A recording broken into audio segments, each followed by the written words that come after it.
Selamat siang teman-teman. Sebelum saya menjelaskan tentang materi dari kelompok kami, saya akan perkenalkan diri dahulu, yaitu dengan saya yaitu Zuraida Hafni Nurhayati, dan kita beranggotakan 3 kelompok, dan yang kedua itu dia yang akan menjelaskan tentang landasan hukum dan pendapat ahli yaitu Oktavia Triwardani, dan yang ketiga yaitu oleh Tania Triwahyuni. Nah, di sini saya akan menjelaskan tentang pentingnya AMDAL dalam usaha tempat pemotongan ayam ya. Pertama, kronologisnya. Di era pandemi saat ini tidak menjadi alasan untuk mengobservasi langsung tema pentingnya AMDAL. Saat ini apalagi baik untuk kesehatan lingkungan sekitar maupun alam. Saya akan menjelaskan tentang pengertian ayam dan yang dirasakan subjek amatan kami dampak adanya COVID-19 ini. Ya mungkin saat kita pertama kali untuk mengobservasi dari narasumber pemotongan ayam ini, kita tidak berani untuk bertemu, dan saat itu akhirnya saya sendiri yang datang ke kediaman narasumber karena agar lebih jelas dan lebih detail bagaimana kondisi dan keadaan di sana. Kemudian kita mungkin hanya video call saja sama teman-teman, jadi tidak semua yang ikut, hanya saya sendiri. Seperti itu karena kita tetap mematuhi protokol kesehatan saat pandemi COVID-19 saat ini. Di sini saya akan menjelaskan tentang pemotongan ayam. Pemotongan ayam yang digunakan oleh narasumber kita ini adalah ayam broiler. Ya, ayam ini adalah salah satu unggas yang biasa dipelihara dan dimanfaatkan untuk memenuhi kebutuhan hidup. Ayam peliharaan merupakan keturunan dari ayam hutan yang didomestikasi sehingga menjadi peliharaan. Perkawinan silang antar ras ayam akan menghasilkan ayam yang memiliki sifat unggul dengan berbagai macam fungsi.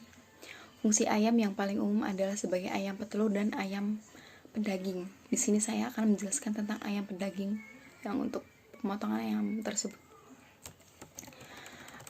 Ayam broiler, ayam yang digunakan oleh narasumber ini untuk menyertakan bahan-bahan pokok ke penjual-penjual, termasuk ternak yang ekonomis. Kenapa? Karena hanya memerlukan masa pemeliharaan 4-5 minggu sudah dapat dipasarkan. Perkembangan pesat dalam usaha ayam ras merupakan salah satu upaya untuk mengimbangi kebutuhan masyarakat terhadap daging ayam. Maka dari itu, kita tahu akan ada hal pula yang menghambat dari adanya pandemi COVID-19 ini. Ya, kita berusaha untuk mencari titik celahnya. Ternyata yang membuat berkurangnya orderan itu pada bulan kemarin, bulan Juni, itu saya tanyakan langsung kepada narasumber mengapa orderan itu berkurang. Ternyata karena stok dari ayamnya sendiri itu tidak seperti biasanya banyak, terus sekarang itu kayak jumlah perkembangannya itu terhambat gitu, jadi mengakibatkan harga itu juga naik gitu. Harga pol-polan naik setelah saya tanyakan langsung kepada tukang sayur. Kemarin itu dia mengatakan 47.000 per kilo, dan sekarang itu turun menjadi 28.000 per kilo. Sekarang udah stabil harga ayamnya. Mungkin untuk petelurnya itu masih naik seperti itu.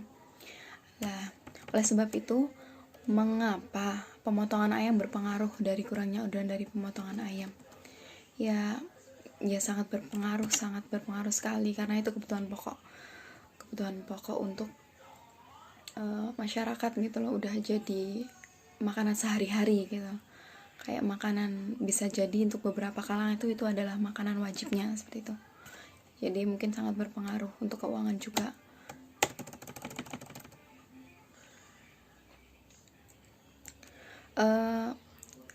Di sini narasumber kami itu bertempat tinggal di daerah Sleman, masih daerah Sleman. Dan bapak ini tuh memulai karirnya, usaha merintisnya itu mulai tahun 2009 sampai saat ini. Nah, ternyata pas saat saya datang ke rumahnya itu kediamannya itu dekat dengan rumah pemotongannya, hanya berjarak satu rumah saja gitu, berjarak satu rumah saja.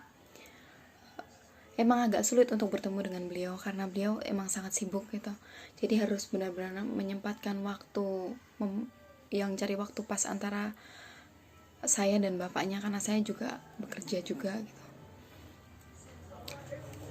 Kemudian saya akan menjelaskan tentang penjelasan dari narasumber ya, mengenai proses datangnya ayam sampai dengan pemrosesan dan pembagian orderan ayam ke pasar maupun pedagang pinggir jalan. Secara singkat saja, Pak R ini biasanya beliau itu mengambil ayam itu sekitar 600 sampai 800 ekor ayam, tergantung permintaan pasar, tapi sekitarannya segitu. Dan Pak R pun memilih satu-satu atau menyeleksi berapa ayam itu benar-benar yang teliti gitu loh, sehingga ayam yang dia ambil itu ayam-ayam sehat gitu. Kalau Pak R ini, jadi dia sistemnya tidak diantarkan ayamnya, tapi dia mengambil langsung ke tempatnya, karena mungkin ada beberapa alasan yang beliau pikirkan sehingga beliau mengambil langsung ke tempat kandangnya tersebut. Lebih efektif juga sih, karena jika kita salah ambil, tiba-tiba ayamnya sakit dan sampai tempat RPHU-nya itu mati, ya beresiko juga. Dan di sananya juga kalau sering kayak gitu, kayak tingkat kepercayaan jadi berkurang seperti itu. Jadi beliau tetap memilih untuk mengambilnya langsung dan menyeleksi langsung ke kandang peternak ayam yang beliau ambil. Ayam itu yang datang itu setiap harinya itu sore, sampai di RPHU-nya itu sore atau habis isya seperti itu, karena beliau itu mengambil dari beberapa daerah sih. Sleman ada, di Jogja juga ada, di Magelang, Temanggung, Purworejo seperti itu.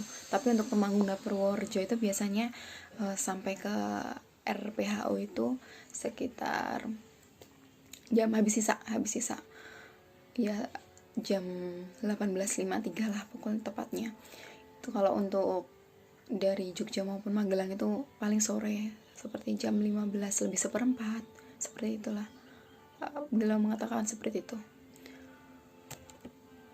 Beliau itu untuk berkendara itu mengambil ayam tersebut menggunakan mobil angkutan ya, mobil angkutan. Dan beliau memulai pemrosesan ayam tersebut dari jam 1 sampai 9 pagi, jam 1 pagi sampai jam 9 pagi. Kenapa kemarin saya sempat menanyakan kepada beliau mengapa beliau mengambil jam segitu, karena agar ayam yang diberikan kepada konsumen atau ke penjual lagi agar lebih fresh seperti itu. Jadi bagaimana caranya agar ayam yang dipotong saat itu juga dan habis saat itu juga, tidak ada barang yang tersisa. Ya mungkin beliau sempat saya tanyakan, masa sampai nggak ada sisa Pak? Beliau menjawab, ya kalau nggak ada pun mungkin saya bagikan ke tetangga, seperti itu.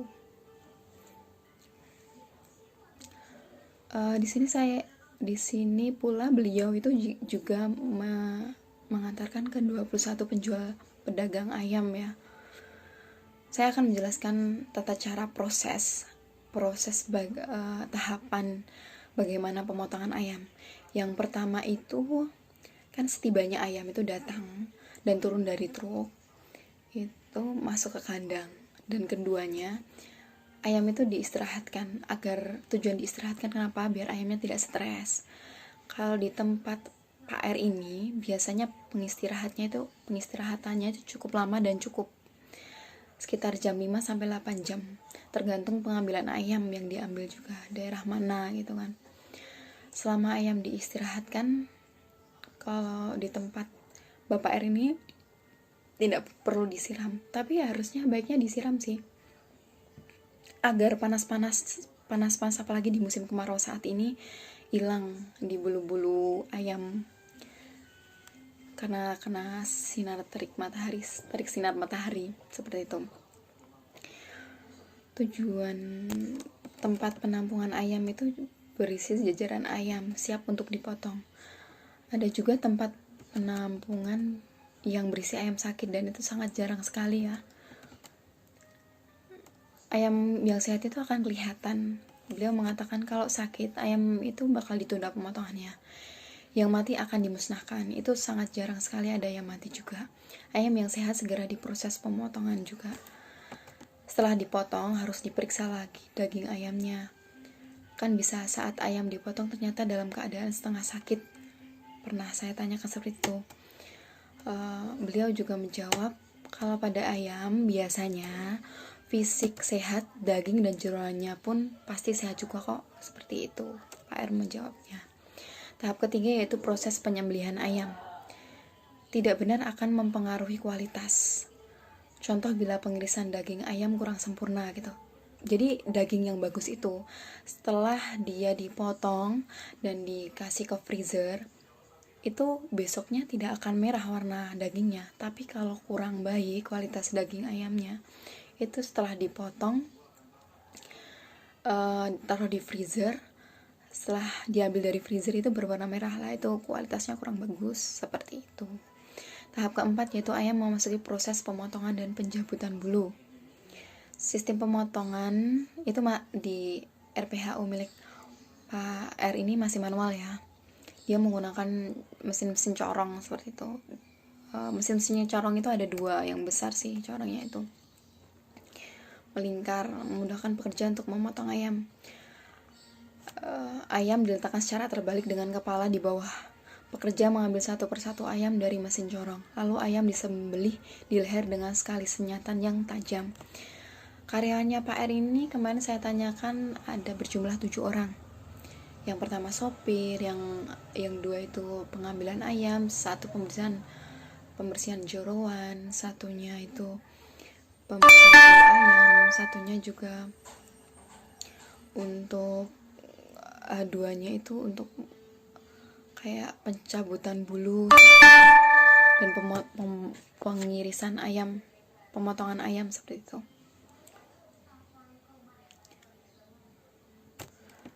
Tujuan dengan mesin corong ini agar darah itu seluruhnya itu keluar seluruhnya gitu, meneriskan darah ayam seperti itu. Kalau darah tidak keluar dengan bagus, nanti ada pencemaran bakteri. Ayam akan terkontaminasi bakteri yang membuat ayam mudah busuk. Nah, makanya dipakailah mesin corong ini. Mesin yang masih manual namun tidak begitu mahal biayanya. Tahap kelima, ayam memasuki proses pencabutan bulu. Memasuki proses pencelupan dengan air panas. Biasanya ayam yang dicelupkan ke dalam air panas itu didiamkan selama 2-3 menit seperti itu. Kemudian baru dicabuti. Keenam, ayam dimasukkan ke dalam mesin penjabut bulu. Mesin penjabut bulu memisahkan bulu dengan daging ayam. Ketika ayam keluar dari mesin, bulu sudah tidak ada. Ayam dicuci bersih menggunakan air mengalir.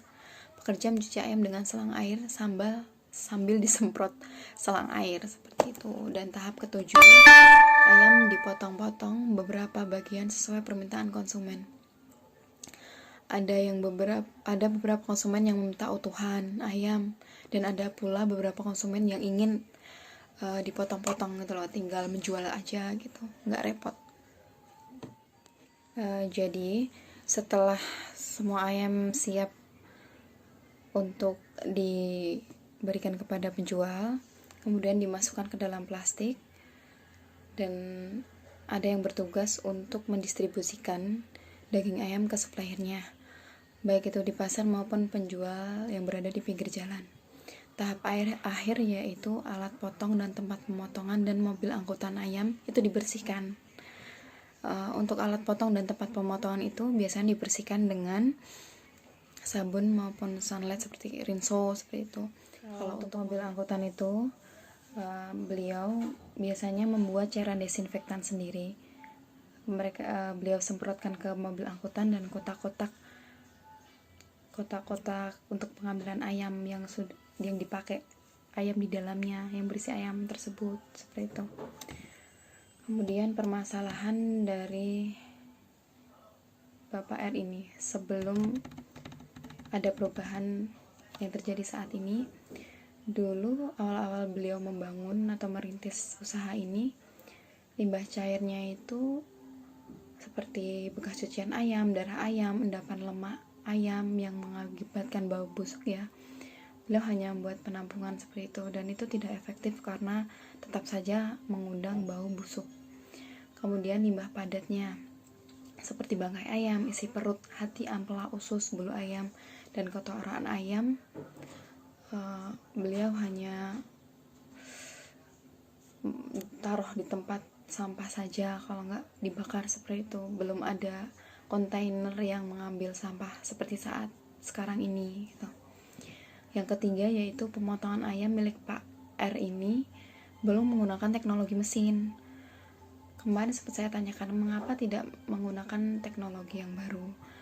Beliau mengatakan jika untuk menggunakan teknologi baru itu membutuhkan biaya yang banyak, bisa perkiraan sampai 1 miliar lebih gitu. Jadi beliau belum sanggup, maka dari itu akhirnya beliau menggantikannya dengan beberapa alternatif gitu. Nanti saya akan jelaskan di rekomendasi. Kemudian yang permasalahan keempat, jika menggunakan teknologi tersebut Pak R belum sanggup untuk membelinya, yaitu karena mesinnya itu harganya yang sangat mahal. Kemudian itu saja yang dapat saya jelaskan. Akan dilanjutkan oleh Mbak Octavia Triwardani. Terima kasih. Hai teman-teman, di sini saya akan membahas tentang landasan hukum dan pendapat ahli hukum. Nah, di sini studi kasus kita adalah pentingnya AMDAL dalam pemotongan ataupun peternakan ayam. Nah, di sini pasal 1 yaitu ternak yaitu suatu hewan peliharaan yang produknya diperuntuk sebagai penghasil pangan, jasa, atau hasil yang terkait dengan pertanian. Yang kedua, peternak adalah perorangan warga negara Indonesia atau korporasi yang melakukan usaha peternakan. Nah, di sini juga banyak pasal dan saya menjelaskan secara umum aja ya. Nah, di sini juga ada pasal 7 yaitu air yang digunakan untuk kepentingan peternakan dan kesehatan hewan harus memenuhi persyaratan baku mutu air sesuai dengan peruntukannya. Apabila persediaan air terbatas pada suatu waktu dan kawasan, kebutuhan air untuk hewan perlu diprioritaskan setelah kebutuhan masyarakat. Nah, di sini itu ada pasal 42 yang menjelaskan tentang pengamanan terhadap penyakit hewan sebagaimana dimaksud dalam pasal 39 dilaksanakan melalui 1. Penetapan penyakit menular strategis, dan yang kedua yaitu penetapan kawasan pengamanan penyakit hewan. Yang ketiga, penerapan prosedur biosafety dan biosecurity, dan yang keempat, pengelolaan hewan dalam rangka pengamanan penyakit hewan pada sentra-sentra hewan produktif dan atau satwa liar. Menteri menetapkan kawasan pengamanan bebas penyakit. Nah, Menteri juga menetapkan manajemen kesiagaan darurat, namanya veteriner, untuk mengantisipasi terjadinya penyakit hewan menular, terutama penyakit eksotik. Nah, di sini juga ada landasan hukum peraturan pemerintah, yaitu Peraturan Pemerintah Nomor 15 Tahun 1977 tentang penolakan. Penolakan maksudnya penolakan tentang misalnya ada suatu masyarakat mau membuka peternakan atau pemotongan ayam di sekitar warga. Nah, itu mereka mengajukan penolakan, pencegahan, pemberantasan, dan pengobatan penyakit hewan.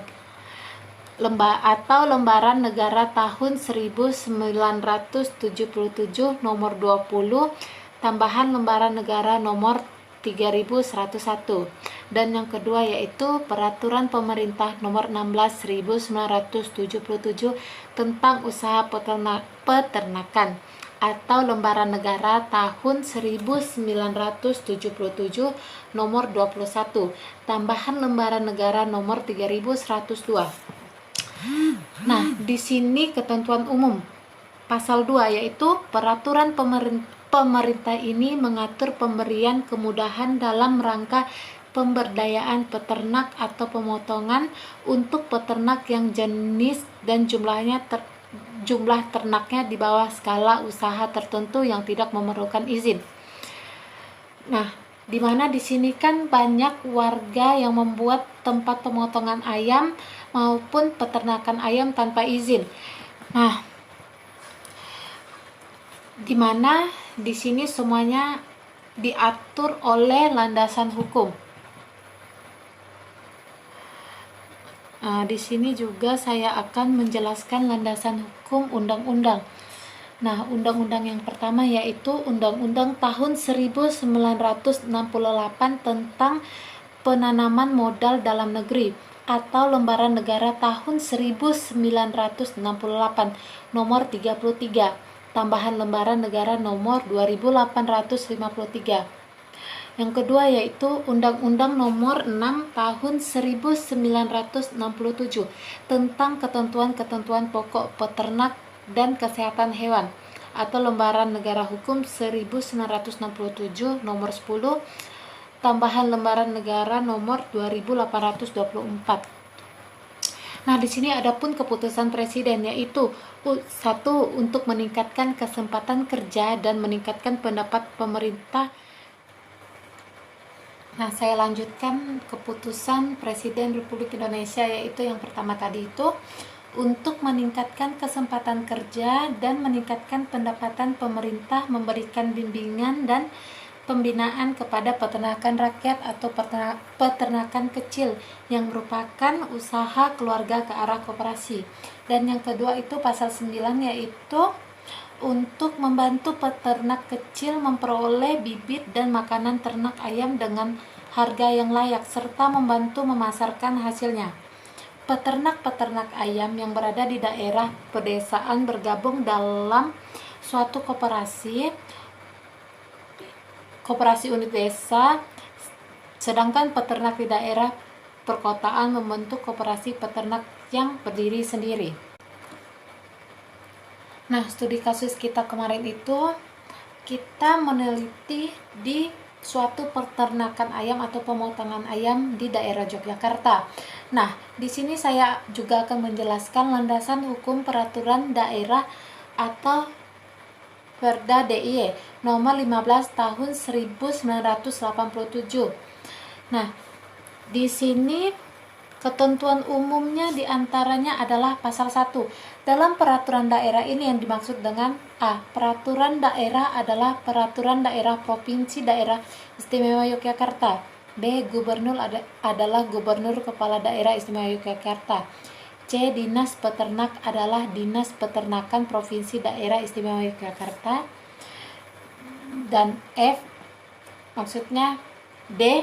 Izin usaha peternakan adalah izin tertulis yang diberikan oleh gubernur yang memberikan hak untuk melaksanakan perusahaan peternakan. Yang E. Perusahaan peternakan ayam adalah perusahaan peternakan yang menyelenggarakan peternak ayam dengan produksi. Nah, ketentuan perizinan yaitu pasal 4. Setiap orang atau badan usaha hukum yang menjalankan perusahaan peternakan harus memiliki izin usaha peternakan. Nah, makanya kita harus tahu pentingnya AMDAL dalam pemotongan ataupun peternakan ayam. Dan yang kedua yaitu perusahaan-perusahaan yang wajib memiliki izin usaha peternakan adalah poin A, yaitu perusahaan peternakan ayam mempunyai produksi 1.500 sampai 300 butir telur per hari atau memiliki 2.500 sampai 5.000 ekor induk ayam petelur. Nah, itu untuk ayam petelur ya.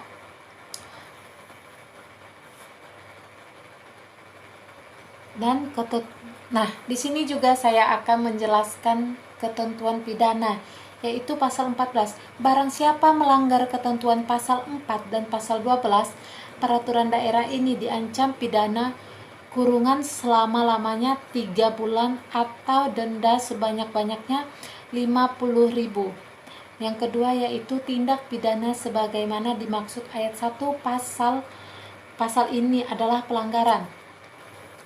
Nah, dalam Pancasila terdapat pada sila keempat, yaitu yang berbunyi kerakyatan yang dipimpin oleh hikmat kebijaksanaan dalam permusyawaratan perwakilan, yang berarti semuanya undang-undang atau apapun itu diatur oleh hukum negara Republik Indonesia.